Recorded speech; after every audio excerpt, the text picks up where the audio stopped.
Estamos en La Controversia, transmite Canal Capital en directo el debate sobre el referendo y también ahora sobre los paros, es decir, sobre la coyuntura del país. Yo entiendo que la mesa de negociación o los cabezas de esa mesa de negociación de La Habana se reunieron con los partidos de la Unidad Nacional la semana pasada y de ahí fue donde surgió la idea del referendo.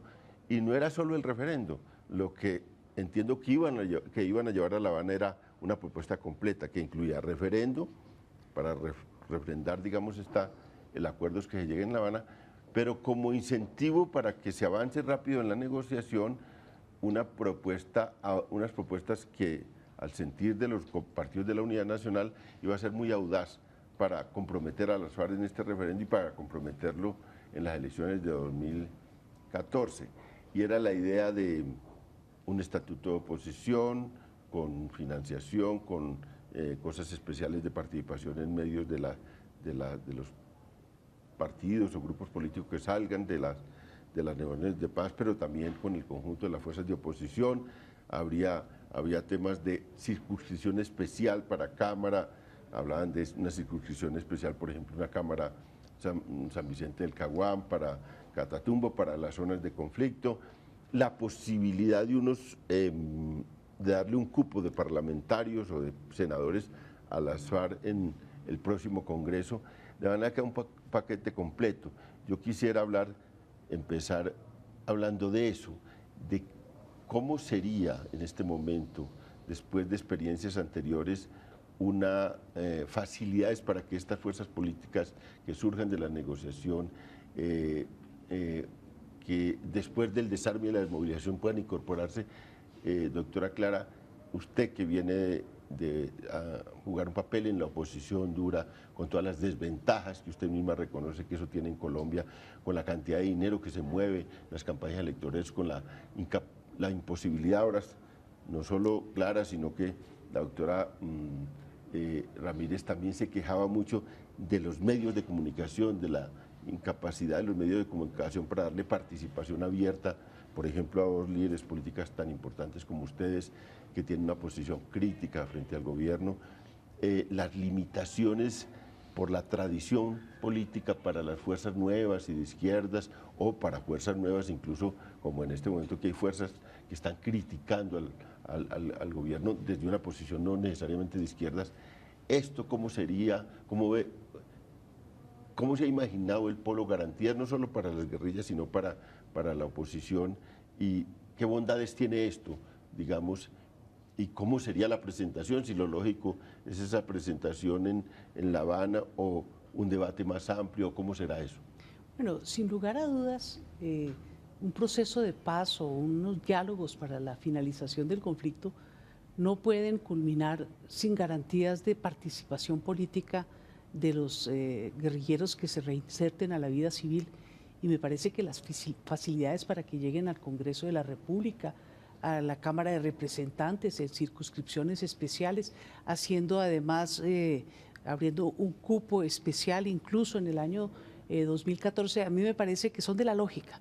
Es parte concomitante con un proceso de paz que quiere buscar abrir canales democráticos. Sin lugar a dudas, el segundo tema fundamental, y no solo para las FARC cuando regresen a la vida civil, sino para todo partido de oposición en este país, es que aquí lo que hay es un sector hegemónico del establecimiento todos los días más cerrado, en el cual los sectores de oposición al modelo económico, de oposición a la falta de proyección de cambios estructurales en materia social,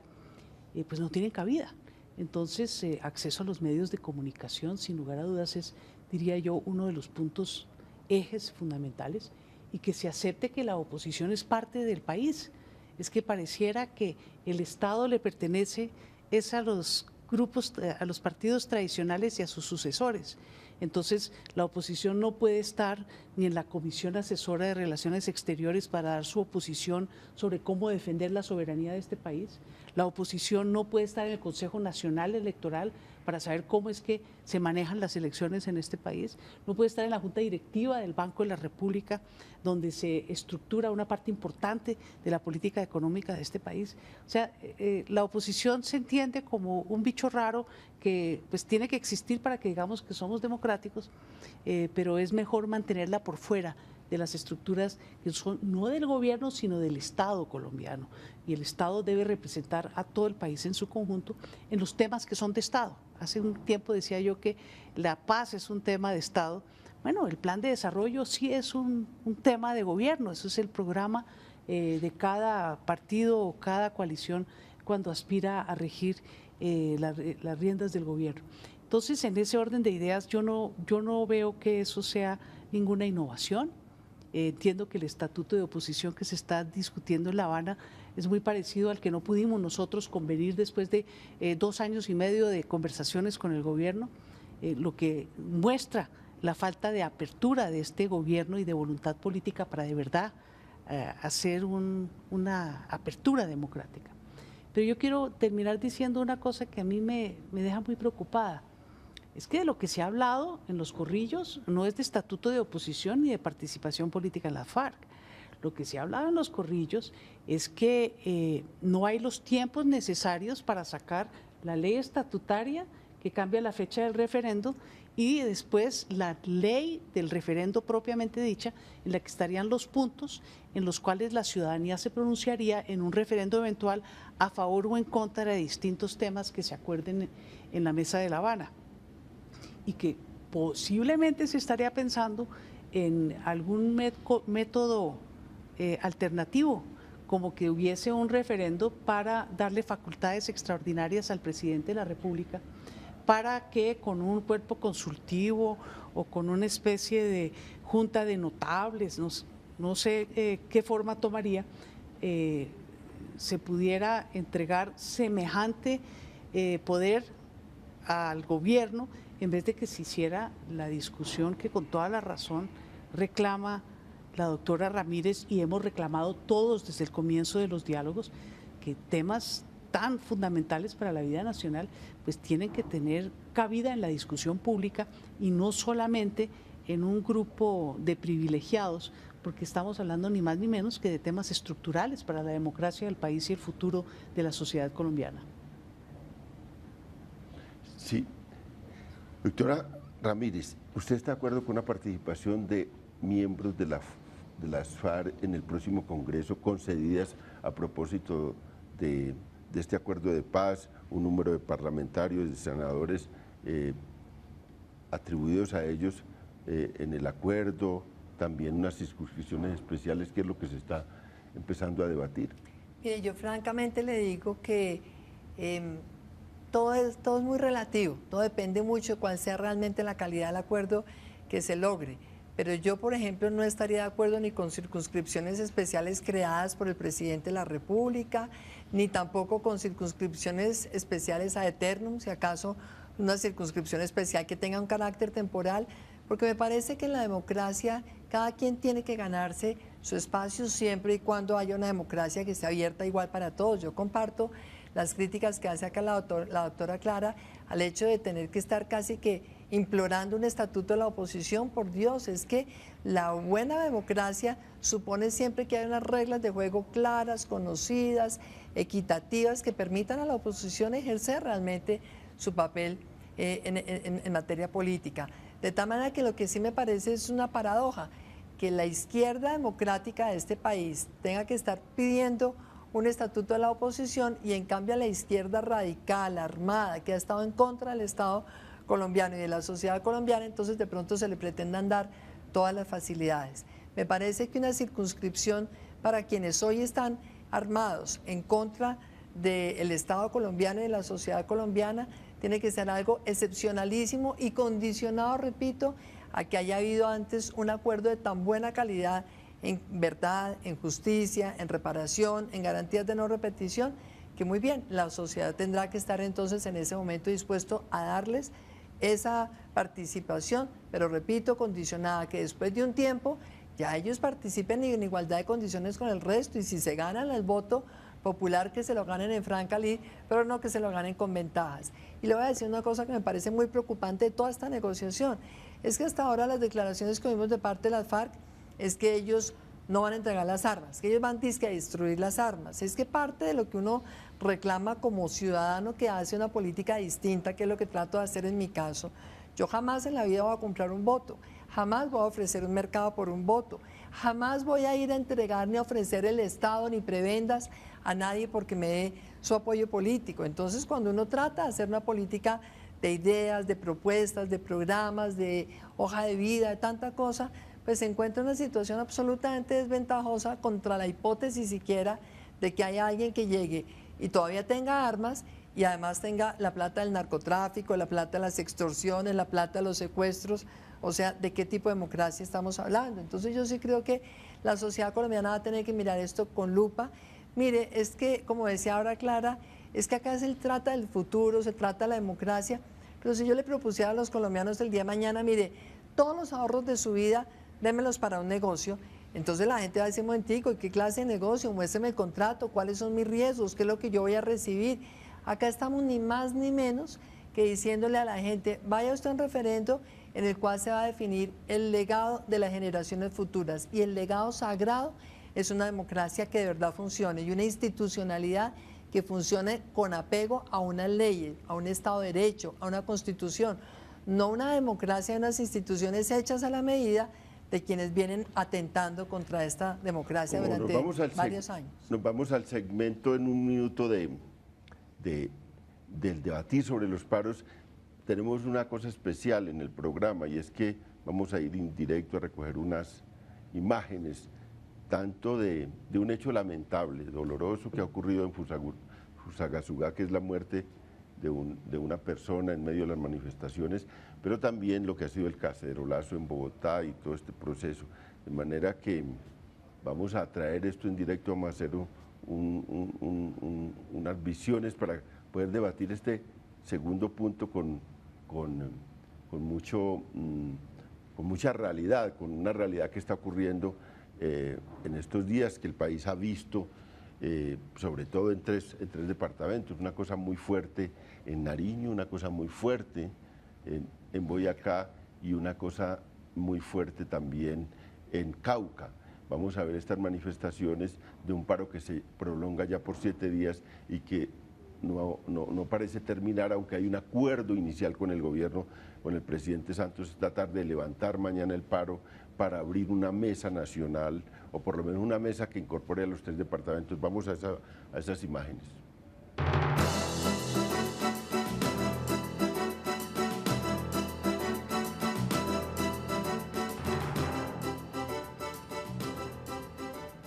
Bueno,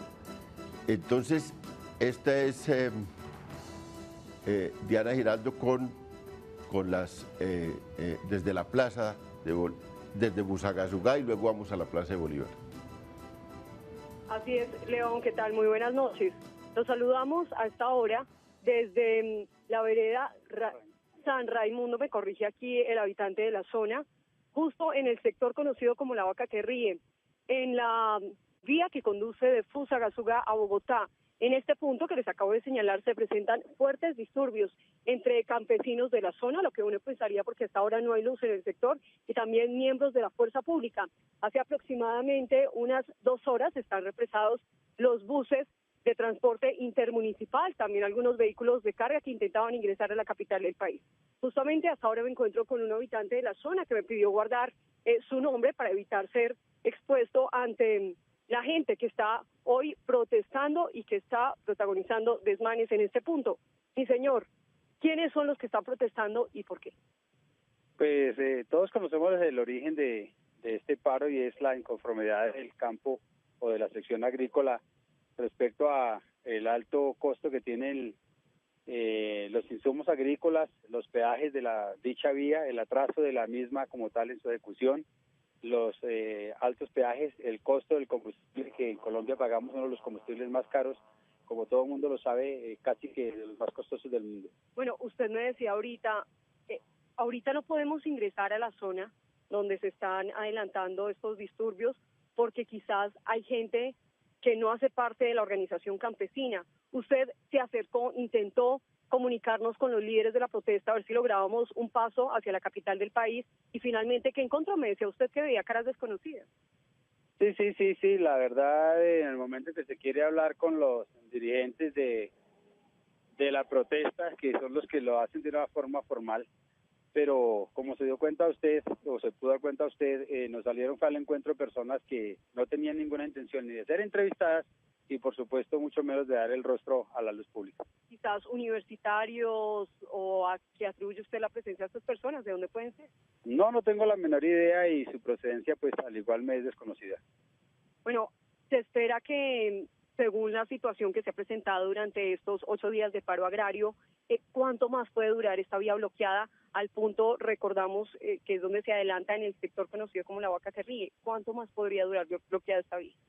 Pues según la disposición del gobierno, hemos escuchado que para el presidente no hay paro, para él no hay novedad, pero lo que es evidencia a través de los medios de comunicación parciales como lo son ustedes, es que realmente sí hay conflicto,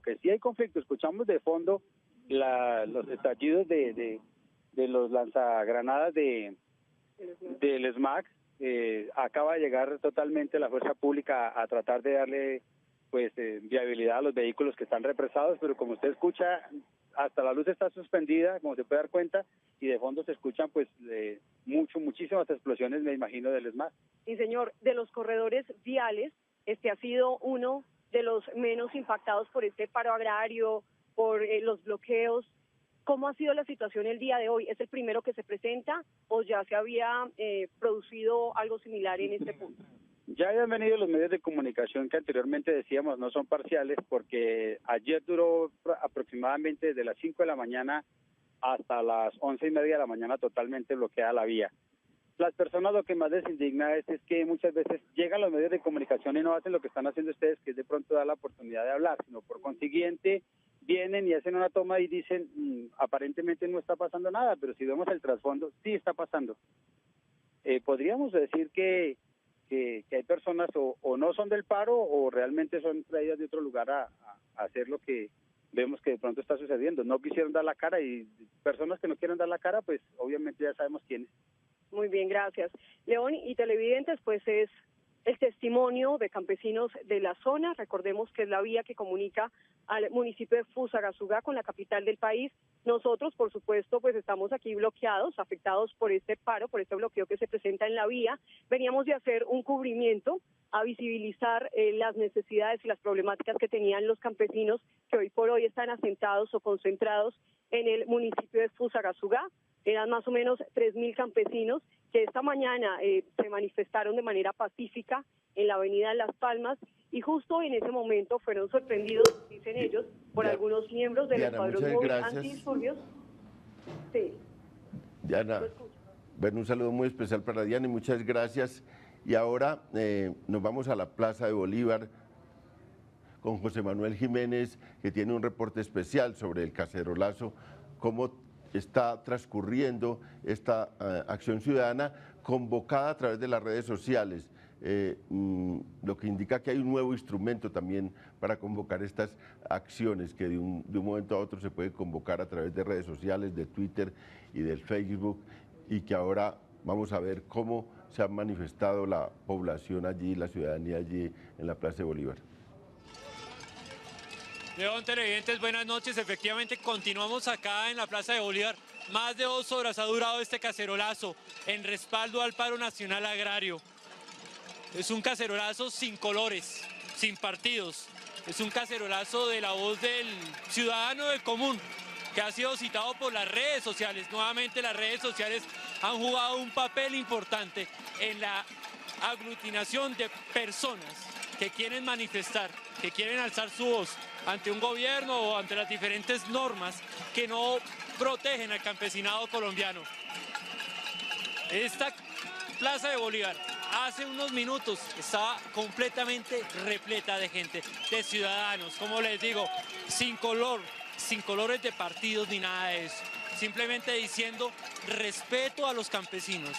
Por favor, gobierno,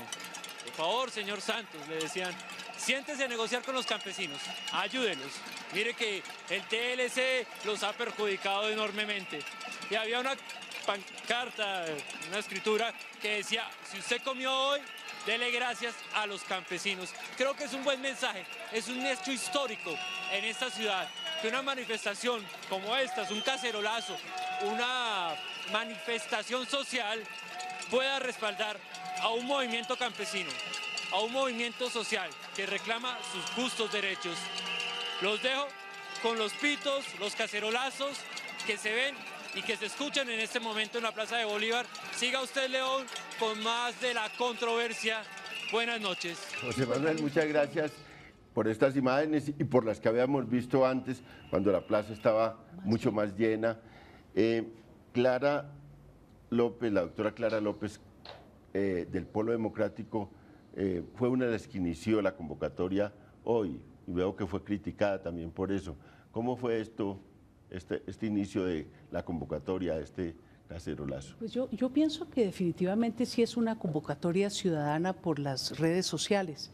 pero yo viendo ayer el exitazo que tuvo el cacerolazo de Tunja,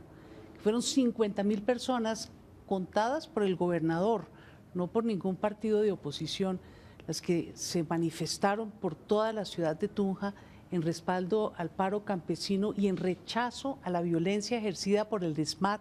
castigando a los campesinos por estar en paro. Que empecé a mandar unos twitteres diciendo que teníamos que en todas las ciudades del país ser solidarios los citadinos con los campesinos. Desde luego esas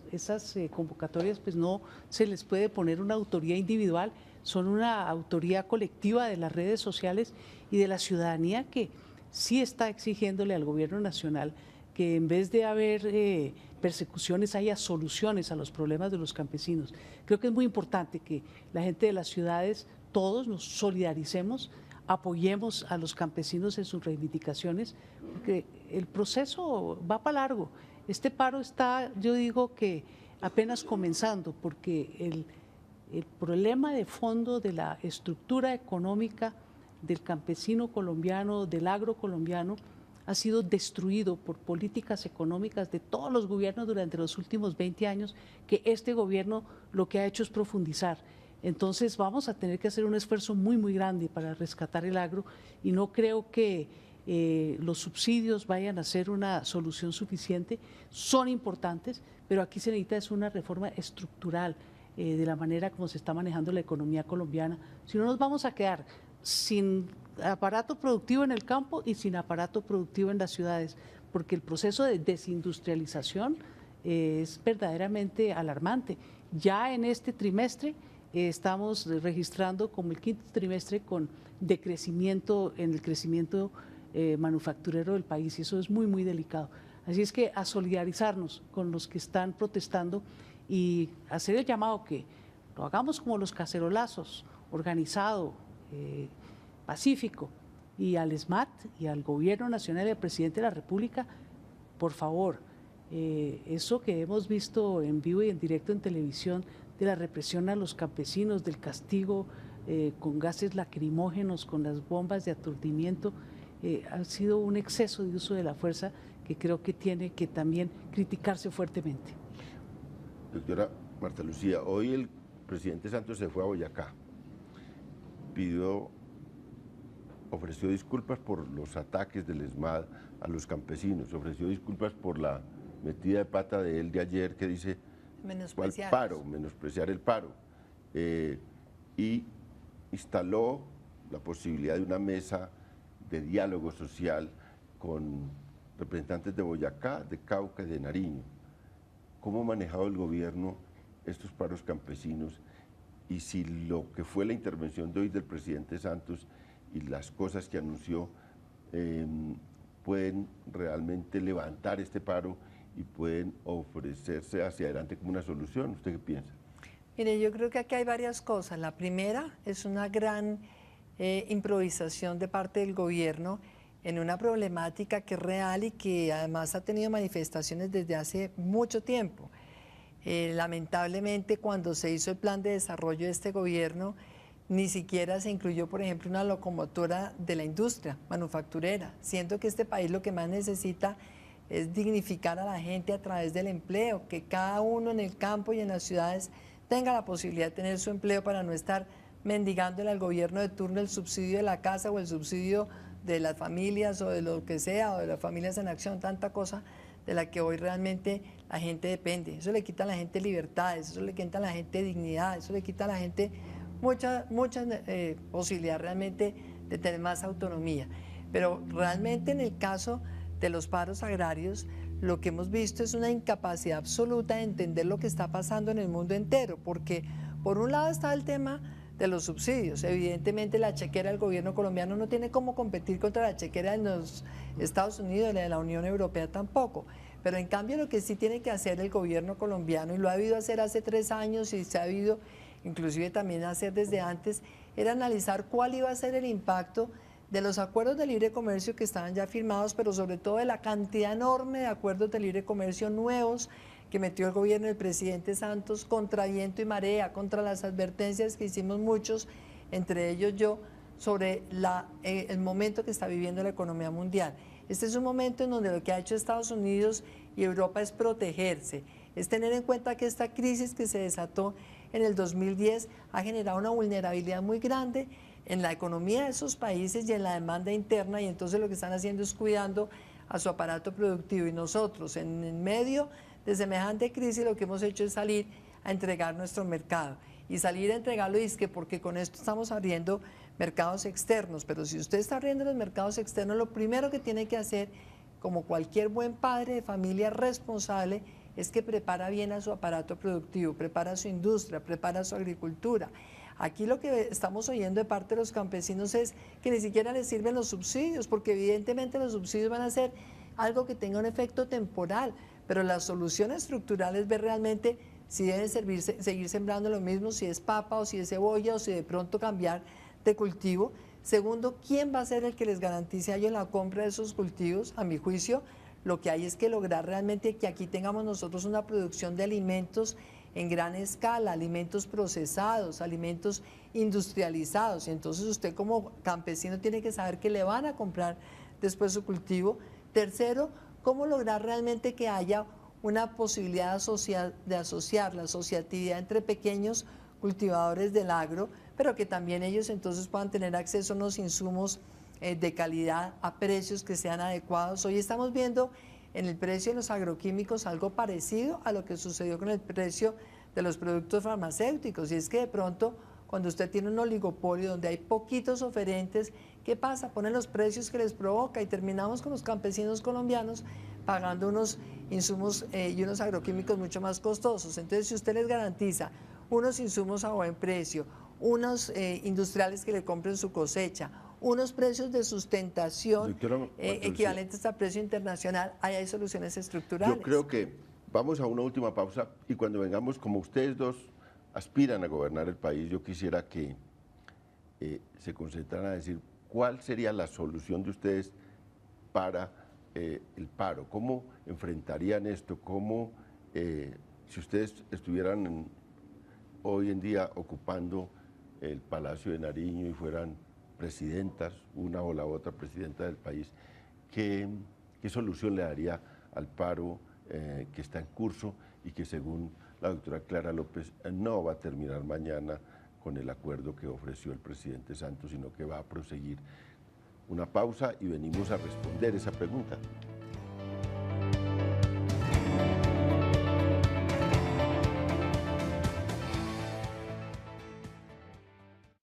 ¿Y cómo sería la presentación? Si lo lógico es esa presentación en La Habana, o un debate más amplio, ¿cómo será eso? Bueno, sin lugar a dudas, un proceso de paz o unos diálogos para la finalización del conflicto no pueden culminar sin garantías de participación política de los guerrilleros que se reinserten a la vida civil,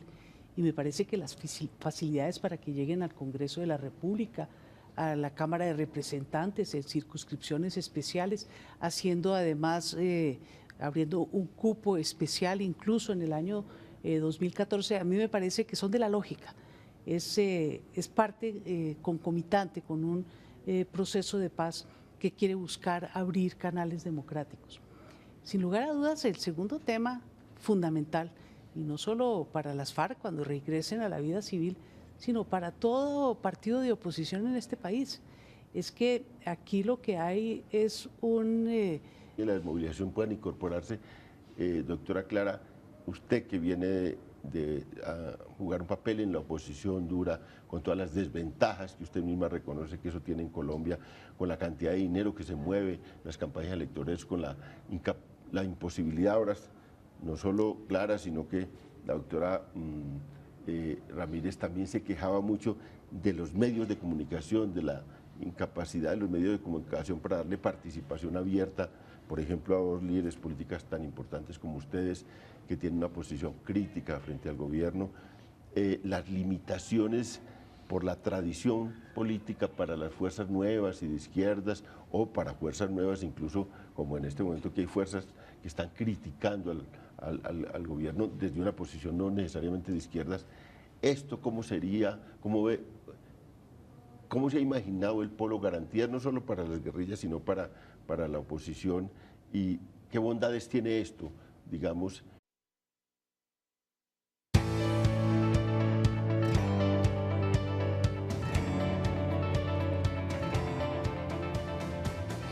Estamos en La Controversia, transmite Canal Capital en directo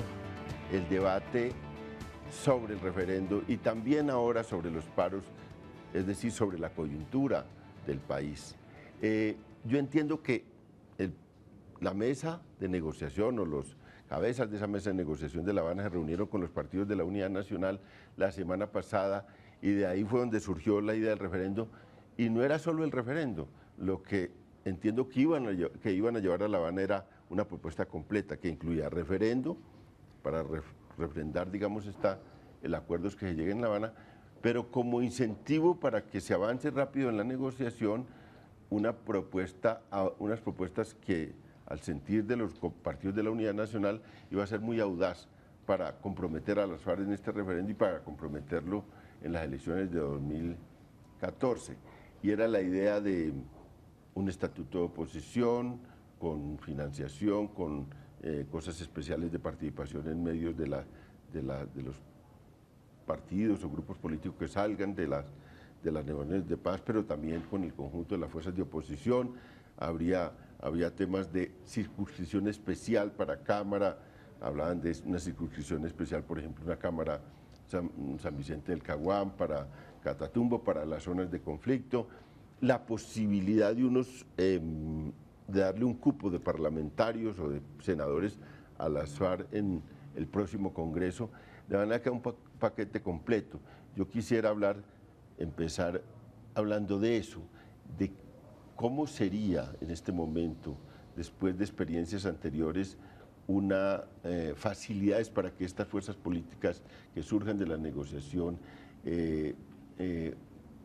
después del desarme... Sector hegemónico del establecimiento, todos los días más cerrado, en el cual los sectores de oposición al modelo económico, de oposición a la falta de proyección de cambios estructurales en materia social, pues no tienen cabida. Entonces, acceso a los medios de comunicación, sin lugar a dudas, es, diría yo, uno de los puntos, ejes fundamentales, y que se acepte que la oposición es parte del país. Es que pareciera que el Estado le pertenece a los grupos, a los partidos tradicionales y a sus sucesores. Entonces, la oposición no puede estar ni en la Comisión Asesora de Relaciones Exteriores para dar su oposición sobre cómo defender la soberanía de este país. La oposición no puede estar en el Consejo Nacional Electoral para saber cómo es que se manejan las elecciones en este país. No puede estar en la Junta Directiva del Banco de la República, donde se estructura una parte importante de la política